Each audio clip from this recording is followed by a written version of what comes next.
Bismillahirrahmanirrahim.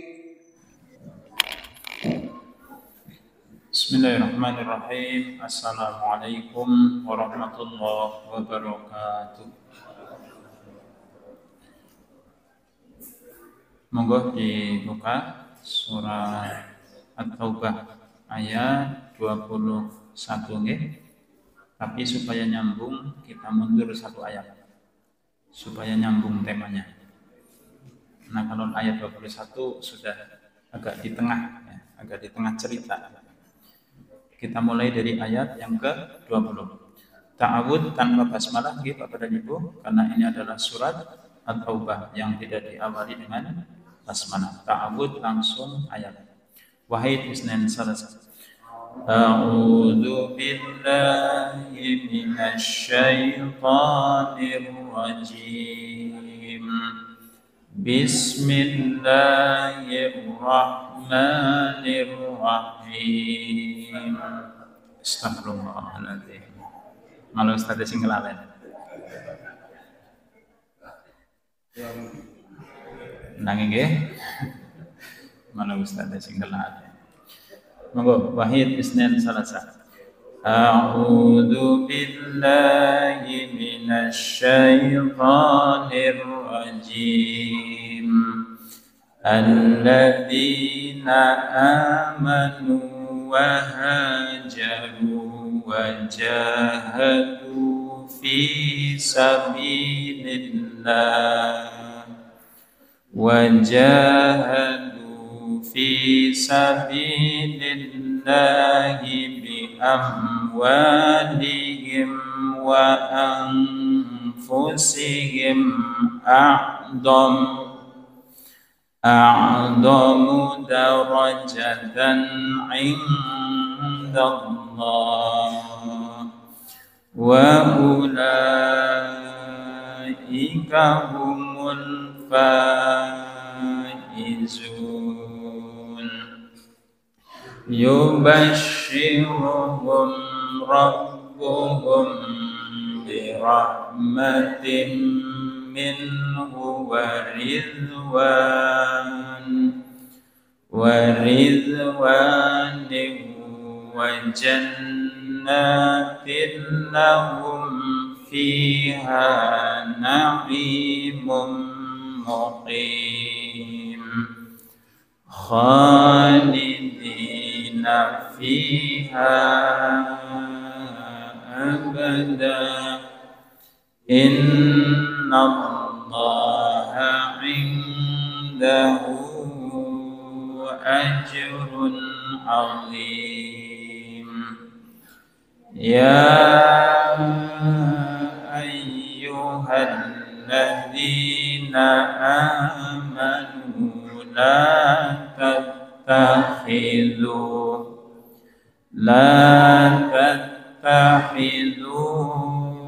aba'akum wa ikhwanakum awliya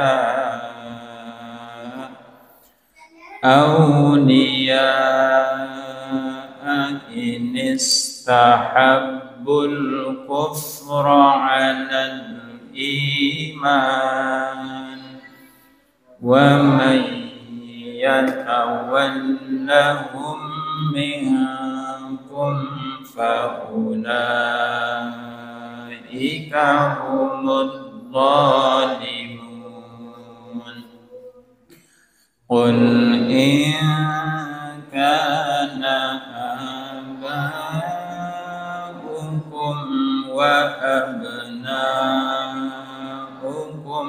wa ikhwanukum wa azwajukum wa ashiratukum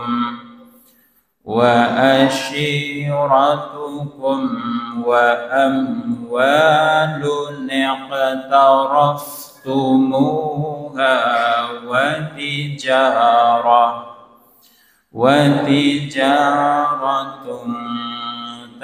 تخشون كسادها ومساكن ترضونها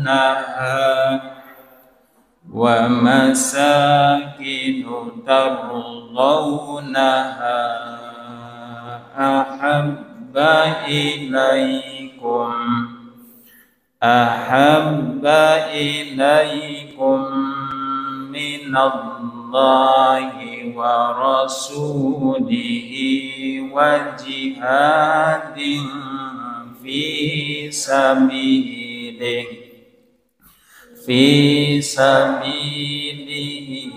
فتربصوا حتى يأتي الله بأمره والله لا يهدي القوم الفاسقين.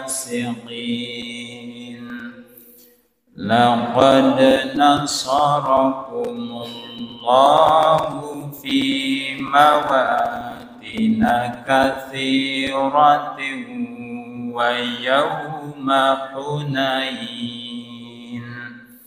ويوم حنين إذ أعجبتكم كثرتكم فلم تغن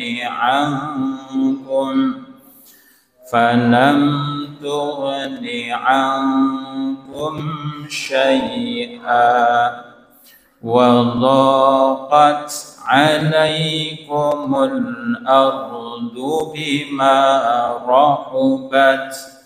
بما رحبت ثم وليتم مدبرين. ثم أنزل الله سكينته على رسوله وعلى المؤمنين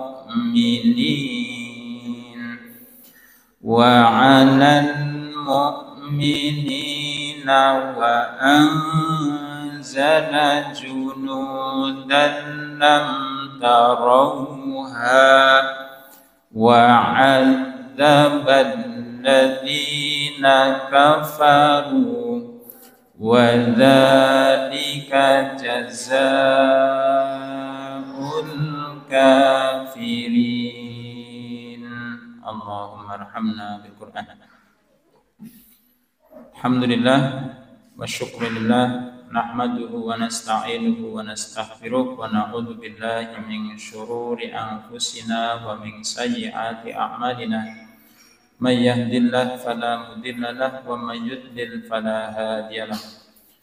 Ayyuhal hadirun rahimakumullah, usikum wa nafsi bitaqwallah kama qala ta'ala fi kitabihil karim. A'udzu billahi minasy syaithanir rajim. Ya ayyuhalladzina amanu taqullaha haqqa tuqatih wa la tamutunna illa wa antum muslimun. Bapak-bapak, ibu-ibu, bersyukur kita kepada Allah Subhanahu wa taala malam hari ini di malam Jumat pertama di tahun 2025. Kalau dulu belum ngaji itu tahun baru senang. Kenapa? Umurnya tambah. Begitu ngaji tahun baru senang no bukan? Senang no bukan? Ya tetap senang. Tapi sekarang jadi paham. Ternyata umurnya berkurang. Ya, alhamdulillah sekarang umurnya sudah 50 Ustaz. Ya. Dulu. Sekarang? Sekarang? Usianya makin sedikit, nggih. Apanya yang sedikit? Sisanya makin sedikit. Jadi makin dekat dengan saat kematian kita. Nggih. Kemarin ada yang pas saya lagi makan siang, ya. Makan siang itu ada yang ngebel. Orang itu kalau konsultasi kadang-kadang pokoknya Ustaz minta waktunya boleh, lagi makan siang Pak. Ini kayaknya persoalannya mendesak sekali gitu. Jadi ternyata yang bersangkutan itu punya ibu. sudah sepuh, nggih, terus sakit, dan ketika akan dimasukkan ke rumah sakit, dokter itu sudah sebaiknya jangan dibawa ke rumah sakit gitu. Nah, yang bersangkutan kan jadi, gimana Ustadz, ini kan paling tidak ke ibu saya harus ikhtiar. Gimana ini? Biar saya mantep gitu. Nah, terus kita jelaskan, Pak, namanya rezeki, umur itu sudah dicatat oleh Allah Subhanahu wa taala. Salah satu tanda rezeki sudah habis itu ketika tubuh seseorang sulit dimasuki sesuatu. Oke? Masuknya yang normal lewat mana? Mulut ya. Ya, kalau nggak bisa diinfus. Oke. Kalau sudah lewat mulut nggak bisa, diinfus tidak bisa, berarti jatahnya mau habis. Bukan sudah habis, mau habis. Ya, jadi kalau sudah seperti itu, ya sudah Mas. Apalagi dokter sudah tidak bersedia, maka didoakan saja, ditunggoni, dipastikan begitu. Oh gitu ya Ustaz, iya. Terus kita ceritakan beberapa pengalaman, gitu. Ada yang bawa orang tua ke terapis, sang terapis kemudian mengatakan, Mas, Mbak, ini orang tua jenengan bawa aja ke rumah, jangan dibawa ke rumah sakit, didoakan saja. Nah, salah satu dari mereka kemudian memaksa ke rumah sakit. Sampai di rumah sakit ya begitu UGD langsung meninggal. Karena apa? Kematian itu kan ada tanda-tandanya gitu, Bapak dan Ibu. Salah satunya apa tandanya? Salah satunya yang paling mudah apa? Kakinya dingin. Jadi Bapak Ibu kalau kakinya dingin berarti rametin-metin ya karena kan ruh itu diangkat dari kaki kan gitu. Jadi yang bersangkutan, nggih Ustaz, samparane ibu pun adem. Lah niku coba pun ditunggoni mawon, ditunggoni mawon. Betul Bapak Ibu. Itu kan tadi makan siang ya. Malamnya wafat. Malamnya wafat. Jadi kalau sudah urusannya begitu, tenang aja Bapak-bapak, Ibu-ibu. Ahlan wa sahlan. Dan mudah-mudahan sisa umur kita itu nanti bisa kita isi dengan ketaatan-ketaatan yang lebih berkualitas. Gitu, kalau tahun 2024 mungkin ada ibadah wajib kita yang masih belum maksimal kita laksanakan. Mudah-mudahan di tahun 2025 lebih meningkat lagi. Sunnah-sunnah yang tadinya belum kita laksanakan bisa kita laksanakan. Ilmu-ilmu yang kita dapat dari kajian yang belum kita praktekkan, mudah-mudahan di tahun 2025 bisa kita laksanakan sedikit demi sedikit. Al-ilmu bila amalin kasyajari bila samarin. Ilmu yang tidak diamalkan itu seperti pohon yang tidak berbuah. Enak kan gitu? Iya. Bapak Ibu rahimakumullah, malam hari ini tema pembahasan kita adalah tentang bahaya hasad. Ini jane salah satu ibrah yang bisa kita dapatkan di dalam kisah Nabiullah Yusuf alaihi salatu wassalam. Di pertemuan sebelumnya kita sudah membahas surat Yusuf ayat 8 sampai dengan ayat 10. Ayat 8 sampai dengan ayat 10. Monggo dibuka halaman 236. Bapak Ibu rahimakumullah, di ayat yang ke-8 Allah Subhanahu wa taala berfirman, A'udzu billahi minasyaitonir rajim. Bismillahirrahmanirrahim. Idz qalu la Yusuf wa akhuhu ahabbu ila abina minna wa nahnu usbah. Inna abana lafi dhalalin mubin.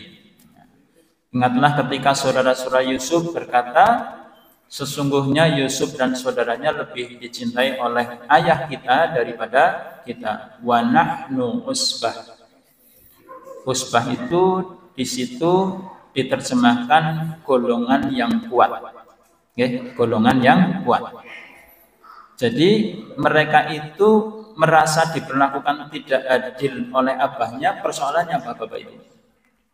Persoalannya apa?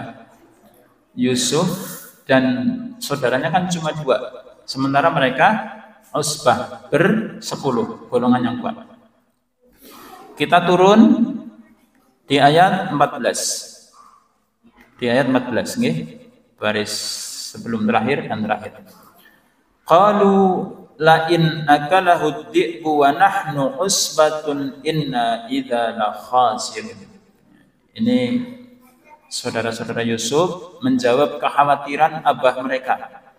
Karena di ayat sebelumnya, ayat 13, abah mereka itu khawatir melepaskan Yusuf dengan alasan apa? Inni la yahzununi an tadhhabu bihi wa akhafu ayyakulahu dhi'b. Jadi sesungguhnya aku sangat sedih dengan kepergian Yusuf bersama kalian. Wa akhafu ayyakulahu dhi'b. Dan aku takut kalau Yusuf itu dimakan serigala. Wa antum anhu ghafilun. Dan kalian semua itu lalai. Di ayat 14 kemudian saudara-saudara Yusuf kembali menggunakan kata usbah.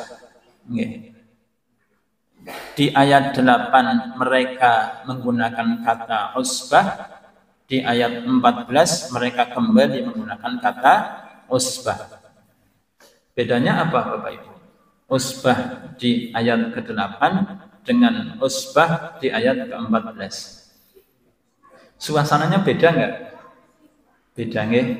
Jadi kalau di ayat ke-8 mereka berbangga dengan usbahnya, yang itu membuat mereka merasa lebih layak untuk dicintai oleh abahnya. Ini kan? Di ayat ke-14 mereka kembali menggunakan kata usbah. Urusannya apa? Urusannya dengan kekuatan mereka, mereka mampu melindungi Yusuf. Paradok enggak Bapak Ibu? Ya kan? Di ayat ke-8 usbahnya itu bermakna mereka memusuhi Yusuf. Tapi di ayat ke-14 usbahnya seolah-olah mereka mau melindungi Yusuf. Quran itu bertuturnya asik gitu nih Bapak Ibu. Mereka itu kan mengandalkan jumlah. Lihat Bapak Ibu rahimakumullah.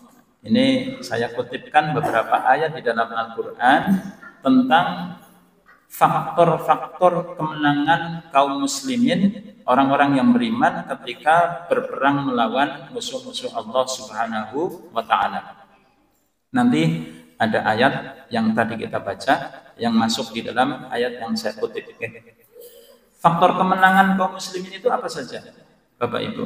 Orang perang itu faktor kemenangannya apa saja? Yang membuat jadi unggul dengan musuh itu apa saja? Satu, jumlah. Yang kedua, strategi dan kekuatan. Lihat, nanti di dua ayat yang berbeda, di surat yang berurutan, Allah menafikan keduanya. Allah menafikan strategi dan Allah juga menafikan jumlah. Tapi kita ke surat Al-Baqarah dulu, Bapak Ibu. Ke surat Al-Baqarah menjelang juz ketiga. Menjelang juz ketiga.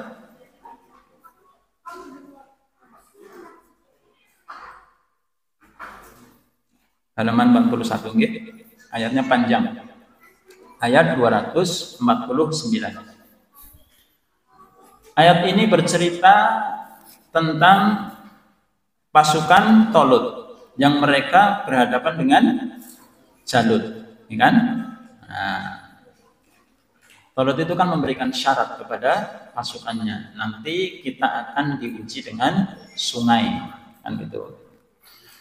Barang siapa yang minum air sungai itu, kalau cuma seciduk dia lulus. Tapi kalau lebih dari secedukan tangan, dia nggak lulus. Banyak yang lulus apa banyak yang tidak lulus? Ya jangan kebayang habis hujan di jalan Bapak Ibu. Itu pasukannya habis jalan jauh, lapar, haus, ketemu sungai kan gitu. Jadi hanya sedikit di antara mereka yang lulus. Apa yang terjadi? Maka di antara mereka kemudian menjadi patah semangat, mentalnya jadi down.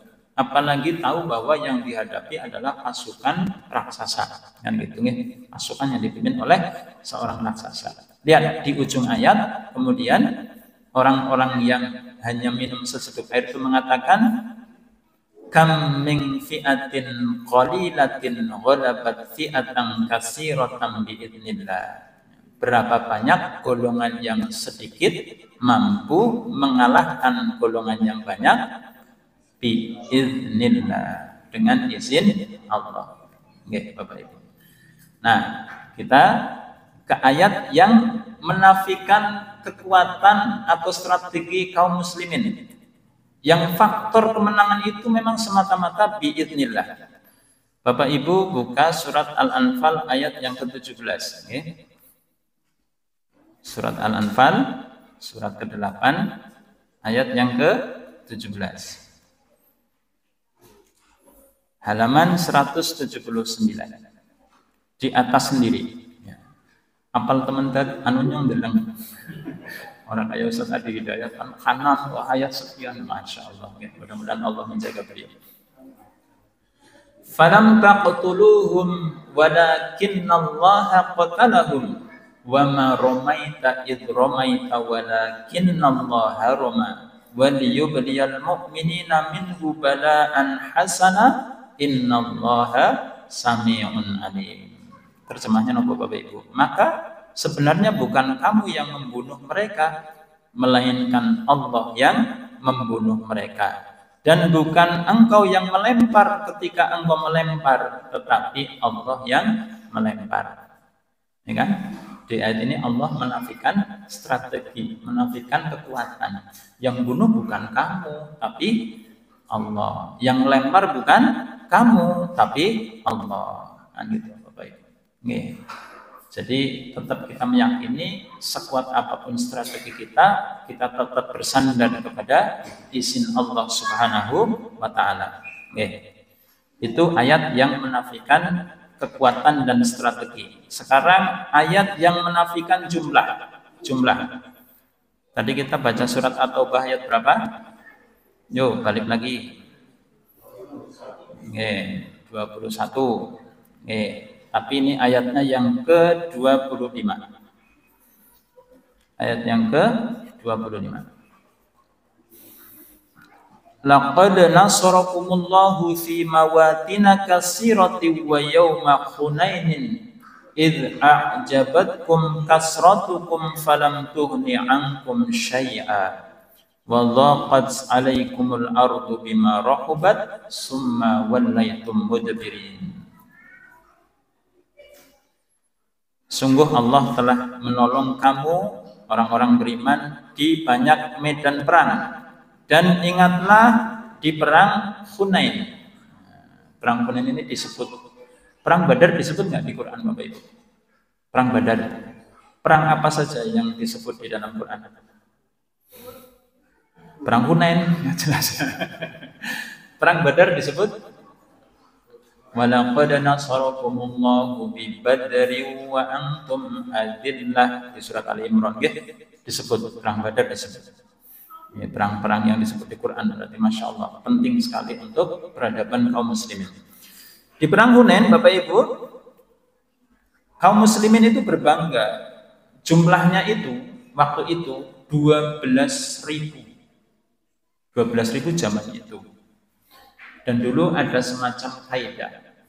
Kalau angka pasukan sudah 12.000, dia tidak akan bisa dikalahkan.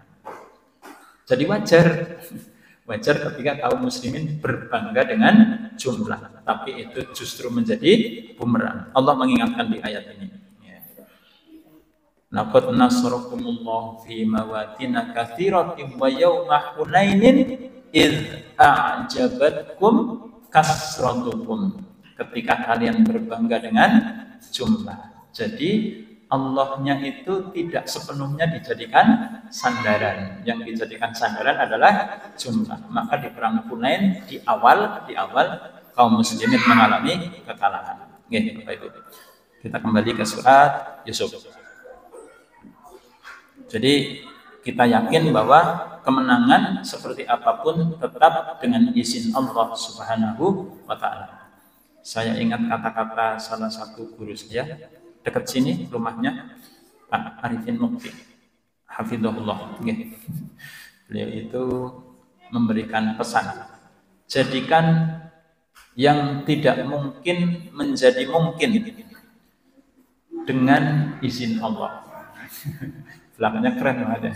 Jadikan yang tidak mungkin menjadi mungkin dengan izin Allah. Kira-kira bapak-bapak, ibu-ibu mampu menghafal Al-Quran enggak? Al-Quran dari Al-Fatihah sampai An-Nas. Maksudnya Al-Fatihah, Al-Baqarah, bukan Al-Fatihah karo An-Nas gitu ya. Al-Fatihah sampai An-Nas. Lo tadi sudah dikasih rumus kan? Jadikan yang tidak mungkin menjadi mungkin dengan izin Allah. Walladzina jahadu fina lanahdiyannahum subulana. Barang siapa yang dia jahadu bersungguh-sungguh, nggih, lanahdiyannahum subulana. Kami pasti akan memberikan kepadanya jalan untuk sampai kepada kami. Bapak Ibu rahimakumullah, Imam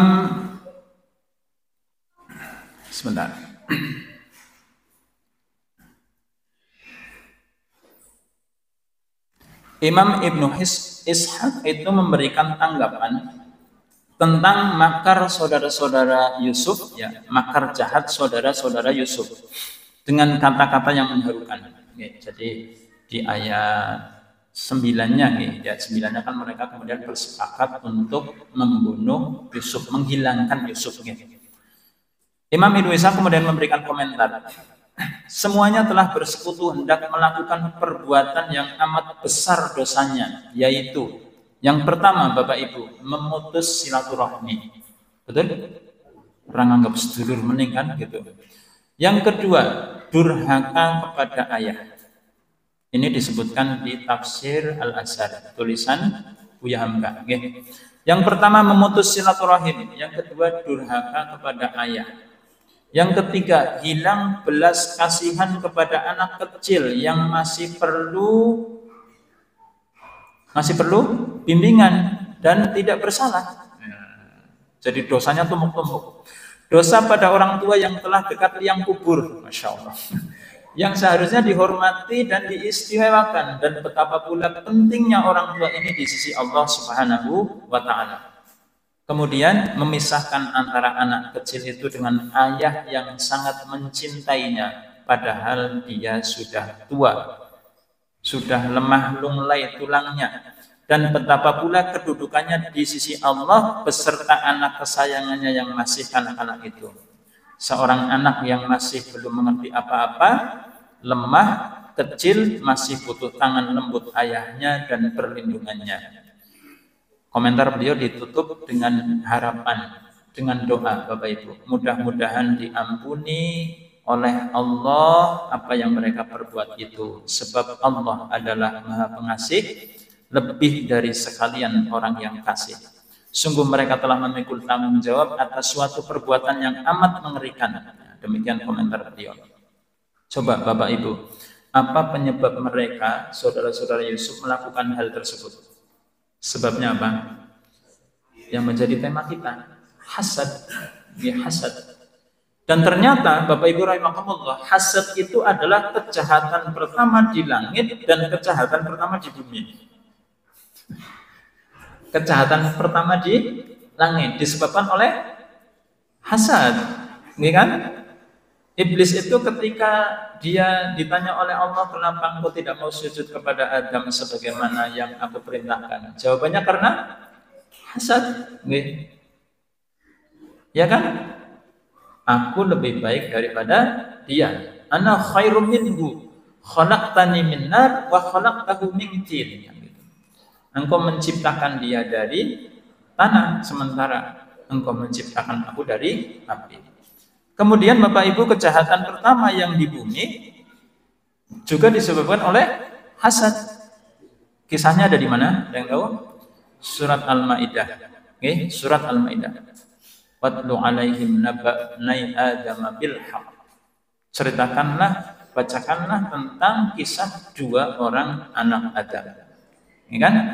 Idh qarraba qurbanan fatuqbila min ahadihima wa lam yutaqabbal min al-akhar.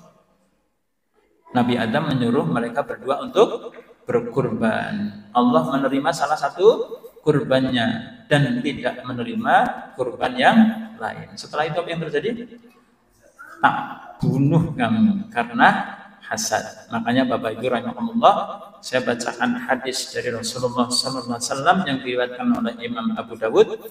Iyyakum wal hasada, jauhilah oleh kalian hasad. Fa innal hasada ya'kulul hasanati, sesungguhnya hasad itu memakan kebaikan-kebaikan.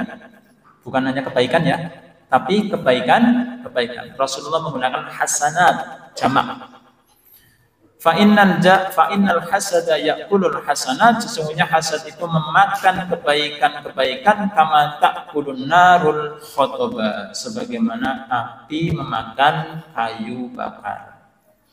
Apa sisa dari kayu bakar yang dimakan api? Gunanya untuk apa, Bu? Gunanya untuk apa? Gunanya untuk apa, Bunda? Oh, para bunda besi kurang aku udah sasah. Namanya sunlight ya. Nggih. Bapak rahimakumullah, pengertian hasad.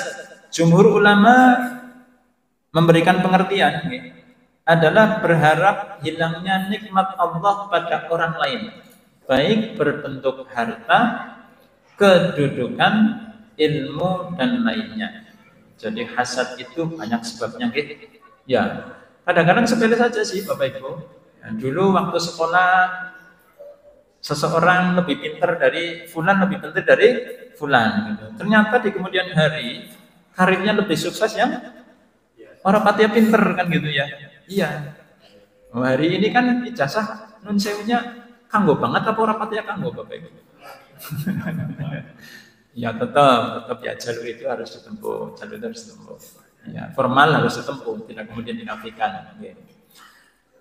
Ganu pas sekolah jadi nopo paling ganteng. Ya, jadi apa?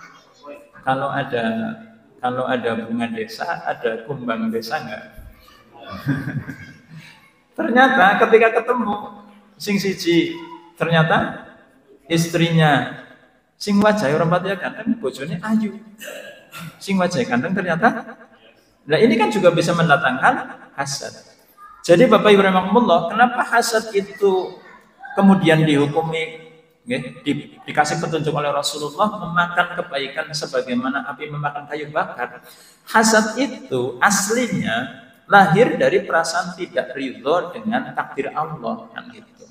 Merasa bahwa takdir yang dialami oleh dirinya itu enggak pas. Berarti sing dipaito siapa?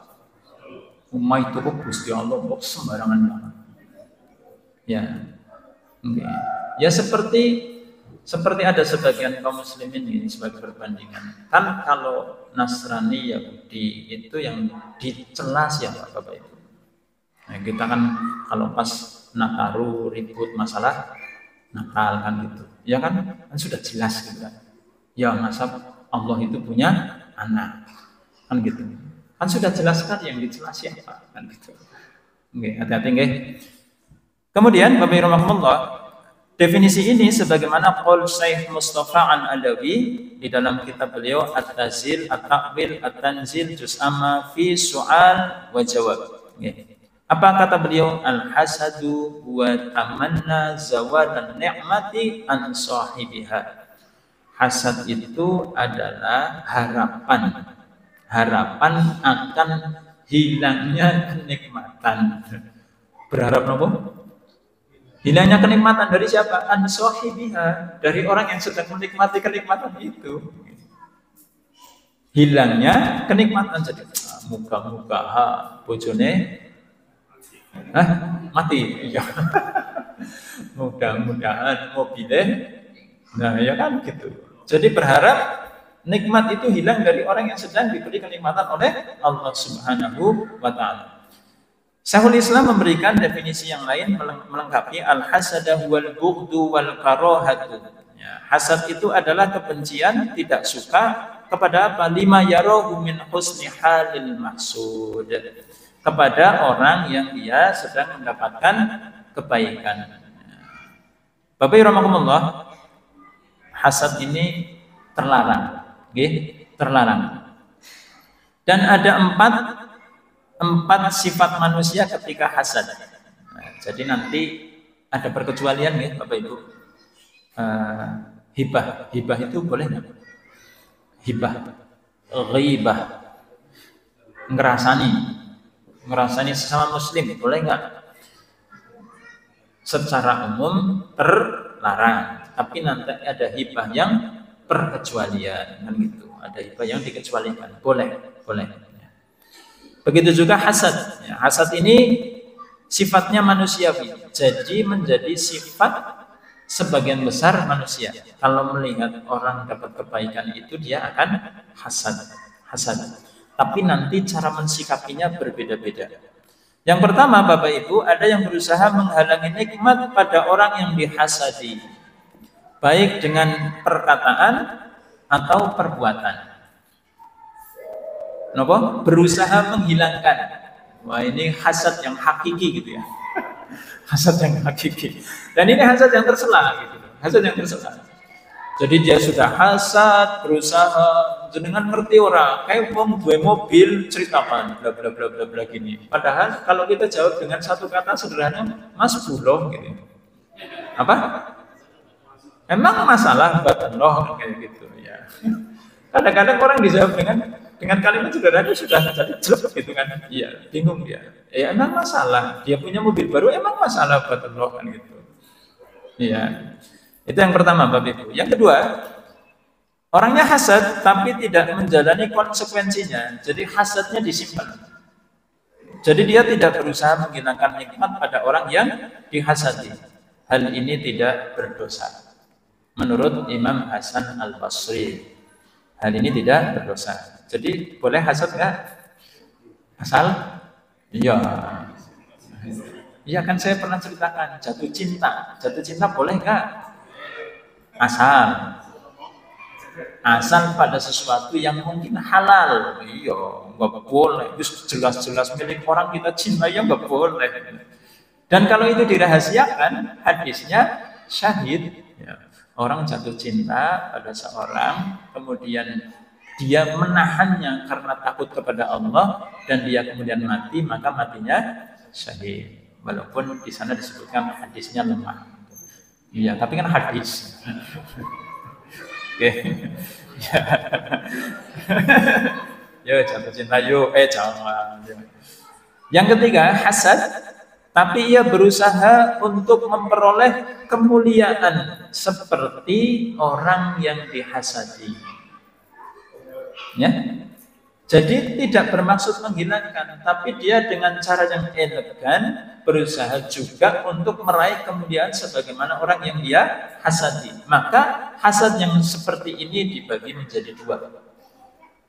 Yang pertama hasad dalam urusan dunia, dan yang kedua hasad dalam urusan agama. Oke. Jadi kan ada, lihat saudaranya kaya, dia iri dengan saudara yang kaya, tapi dia pengen berusaha untuk menjadi orang yang kaya, kan gitu. Urusan dunia urusan agama, ada orang hafal Quran misalnya, dia juga pengen menjadi orang yang hafal Quran, maka dibagi menjadi dua oleh para ulama. Yang pertama urusan dunia, jika dalam hal dunia maka tidak ada kebaikan di dalamnya, sebagaimana orang ingin seperti Qarun.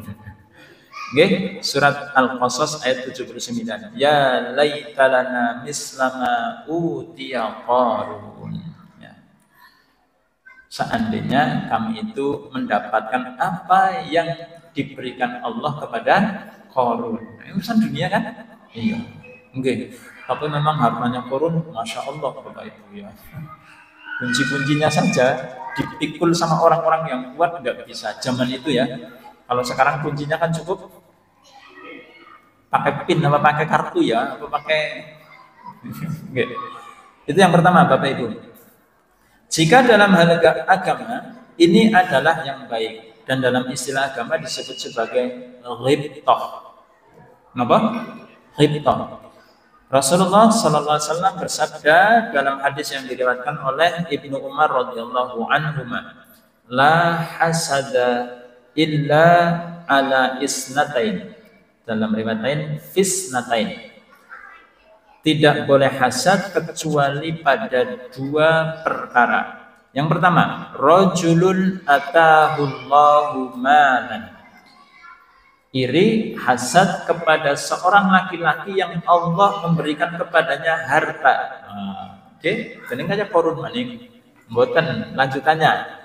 Fahuwa yunfiqu minhu ana al-laili wa ana an-nahar. Laki-laki ini dapat harta, Bapak Ibu, kemudian dia menginfakkan harta itu siang dan malam. Oke. Jadi Bapak Ibu kalau jadi orang kaya, oke, bikin pondok, di situ santrinya gratis, ngapalin Quran sudah, diring-diring turu lali, pahalanya di transfer karena orang baca Quran itu dihitung per huruf. Iya, seneng boten tadi wong sugih, seneng nangger wong sugih soleh. Nggih, iya syaratnya harus soleh kan, nggih. Itu yang pertama. Yang kedua, sudah dikasih tanda sama Pak Rudi. Oke, kita lanjutkan setelah kumandang adzan. Aku qouli hadza wa astaghfiruh innahu huwal ghafurur rahim.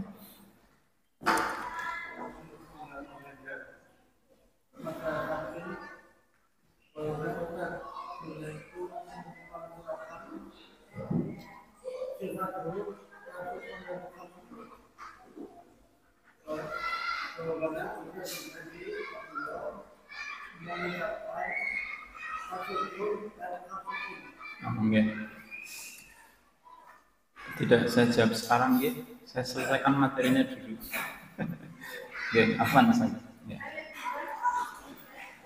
Tadi kita membahas tentang hasad yang diperbolehkan. Yang pertama adalah ketika ada seorang laki-laki yang dia diberi harta oleh Allah Subhanahu wa taala. Fahuwa yunfiqu minhu ana al-laili wa ana an-nahar.